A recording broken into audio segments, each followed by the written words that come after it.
IPL 2026-এর প্রথম qualifier match RCB versus Gujarat Titans অনেক বড় ম্যাচ হতে চলেছে। তো এই ম্যাচকে নিয়েই এই ভিডিওতে কথা বলবো। দুই দলের প্লেইং 11 জানাবো এবং এই ম্যাচে টসে জিতে ব্যাটিং করা উচিত না বোলিং করা উচিত, কেমন পিচ থাকে, কোন দলের ফায়দা বেশি হতে পারে, এই ভিডিওতে সবকিছুর ইনফরমেশন তোমাদেরকে জানাবো। তো ভিডিওকে লাস্ট অবধি দেখতে থাকো, আর চ্যানেল নতুন হয়ে থাকলে চ্যানেলটিকে ফলো আর সাবস্ক্রাইব করে দেবে এবং লাইক শেয়ারও করে দেবে। তো চলো ভিডিওটাকে শুরু করি। একদিকে আছে বিরাট কোহলি, একদিকে আছে শুভমান গিল। দুইজনই কিন্তু অসাধারণ ফর্মে ক্রিকেট খেলছে এই আইপিএল 2026 সালে। গুজরাটের দল থেকে শুভমান গিল ক্যাপ্টেন্সিও করছে এবং বেশিরভাগ ম্যাচে সে রানও করছে।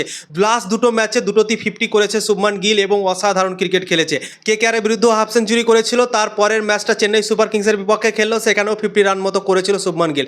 তো অসাধারণ ফর্মে আছে শুভমান গিল এবং ভালো ক্রিকেট খেলছে। এবং সাই সুদর্শন আর শুভমান গিল গুজরাট টাইটান্সের রিড কি হাড্ডি তোমরা বলতে পারো, কেননা পাওয়ার প্লেতে এই দুজন অসাধারণভাবে ক্রিকেট খেলছে এবং শুরুর দিকে এই দুজন আউটই হচ্ছে না ভাই, এরা দুজনই ভাই খেলে নিচ্ছে 10-15 ওভার। তো আরসিবি টিমকে একটা জিনিসই ধ্যান রাখতে হবে কি, এই দুজনের পার্টনারশিপ যদি শুরুর দিকে ভাঙতে পারে তাহলে কিন্তু আরসিবির জন্য সমস্যা নাও হতে পারে। আরসিবি টিম হয়তো হারাতে পারে গুজরাট টাইটান্সকে। তো গুজরাট টাইটান্সের জন্য সবথেকে বড় ইম্পর্টেন্ট জিনিস হচ্ছে শুভমান গিল আর সাই সুদর্শনের যে পার্টনারশিপ, সেই পার্টনারশিপ যদি আরও একবার ক্লিক করে আরসিবির বিপক্ষে তাহলে কিন্তু কোনো সমস্যা আশা করছি হবে না। গুজরাট টাইটান্সের বোলিং যা আছে না, গুজরাট টাইটান্স যদি 200 রানের কাছাকাছি লাগিয়ে দেয় এই মাঠটাতে, তাহলে গুজরাট টাইটান্সের যেরকম বোলিং আছে সেই বোলিংয়ের দ্বারাই গুজরাট টাইটান্স হয়তো এই ম্যাচটা জিততে পারে বন্ধুরা। অপরদিকে আরসিবি দল, বিরাট কোহলি অসাধারণ ফর্মে ক্রিকেট খেলছে, জবরদস্ত ফর্মে আছে। এই বছরও সেঞ্চুরিও একটা করেছে বিরাট কোহলি এই বছর। তো তার ওপর সবথেকে বেশি নজর থাকবে আরসিবি দল থেকে।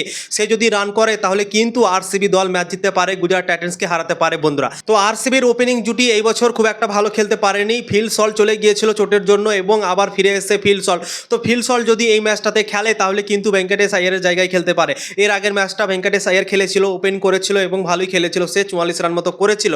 তো আমার মনে হয় ফিল সল্ট বেশি ভালো হবে ভেঙ্কটেশ আয়ারের চাইতে, কেননা ফিল সল্ট আরসিবি টিম থেকে যখনই খেলেছে ভালো ক্রিকেট খেলেছে এবং ফিল সল্ট যদি খেলে তাহলে কিন্তু তাবড়তোড় ক্রিকেট খেলে এবং বড় ইনিংস খেলে। ফিল সল্ট যদি ওপর থেকে ভালো ক্রিকেট খেলে যায় বিরাট কোহলির সাথে তাহলে কিন্তু আরসিবির জন্য ম্যাচ জেতা সহজ হতে পারে বন্ধুরা। তো তাই জন্যই খুবই ইম্পর্টেন্ট আরসিবির জন্য বিরাট কোহলি আর ফিল সল্ট যদি ওপেন করে আরসিবি দল থেকে তাহলে কিন্তু একটা ভালো শুরুয়াত যদি পেয়ে যায় তাহলে কিন্তু আরসিবিও ম্যাচ জিততে পারে বন্ধুরা। তো আরসিবি টিম থেকে বিরাট কোহলির ওপর সব থেকে নজর থাকবে এবং গুজরাট টাইটান্সের তরফ থেকে শুভমান গিলের ওপর সব থেকে বেশি নজর থাকবে। এই দুজনের মধ্যে যেই রান বেশি করে বা বড় ইনিংস খেলবে সেই হয়তো ম্যাচ জিততে পারে বন্ধুরা, এরকমও সম্ভাবনা তৈরি হতে পারে এই ম্যাচটাতে। তো গুজরাট টাইটান্স আর আরসিবির মধ্যে কোয়ালিফায়ার 1 হতে চলেছে। এই ম্যাচটি হবে ধর্মশালার মাঠে এবং কয়েকদিন আগে পাঞ্জাব কিংস কয়েকটা ম্যাচ খেললো এই ধর্মশালার মাঠে এবং এই মাঠটাতে অনেকটা ডিউ পড়ে। তো টস অনেকটা ইম্পর্টেন্ট হবে এই মাঠটাতে। যেই দল টস জিতবে তাদের জন্য একটু ফায়দা হতে পারে, 5% তাদের চান্স বেড়ে যেতে পারে ম্যাচ জেতার জন্য। তো যেই দল টস জিতবে আমার মনে হয় ফিল্ডিং করার সিদ্ধান্ত নেবে এবং যে দল ধরো প্রথমে বোলিং করবে সেই দলের হয়তো ফায়দা হবে, সেই দল অতটাও সমস্যার মধ্যে পড়বে না বোলিং করতে গিয়ে।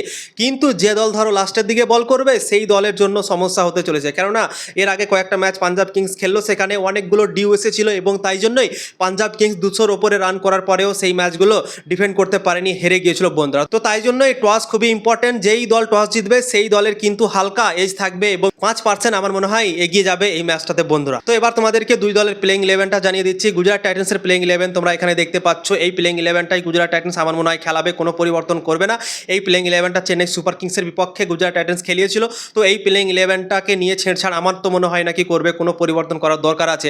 তো এই প্লেইং 11 নিয়ে যেহেতু গুজরাট টাইটান্স লাগাতার ম্যাচ জিতে আসে, এই প্লেইং 11টা নিয়ে আরসিবির বিপক্ষে নামতে চলেছে গুজরাট টাইটান্স বন্ধুরা। অপরদিকে আরসিবির প্লেইং 11টা তোমরা দেখতে পাচ্ছ। লাস্ট ম্যাচে এই প্লেইং 11টা নিয়ে আরসিবি টিম খেলেছিল হায়দ্রাবাদের বিপক্ষে এবং এই টিমটাতে একটা পরিবর্তন হতে পারে বন্ধুরা। সেই পরিবর্তনটা হচ্ছে ফিল সল্ট আসতে পারে ওপেনিংয়ের জায়গাতে এবং বাইরে যেতে পারে ভেঙ্কটেশ আয়ার। ভেঙ্কটেশ আয়ারকে বসাতে পারে আরসিবি টিম এবং ফিল সল্ট পুরোপুরিভাবে ফিট থাকলে ফিল সল্টকে খেলাতে পারে আরসিবি টিম এই ম্যাচটাতে বন্ধুরা। অনেক ইম্পর্টেন্ট ম্যাচ, যেই দল জিতবে সেই দল ফাইনালের টিকিট পাক্কা করে যাবে বন্ধুরা এবং যে দল হারবে আরও একটা সুযোগ পাবে ফাইনালে যাওয়ার জন্য বন্ধুরা। তো দুটো দলের জন্যই অনেক ইম্পর্টেন্ট ম্যাচ কালকের ম্যাচটা। তো দেখা যাক কোন দল বাজিটা মারে। তোমাদের কি মনে হয় কোন দল বেশি এগিয়ে আছে, গুজরাট না আরসিবি? অবশ্যই কমেন্ট করে জানাতে পারো।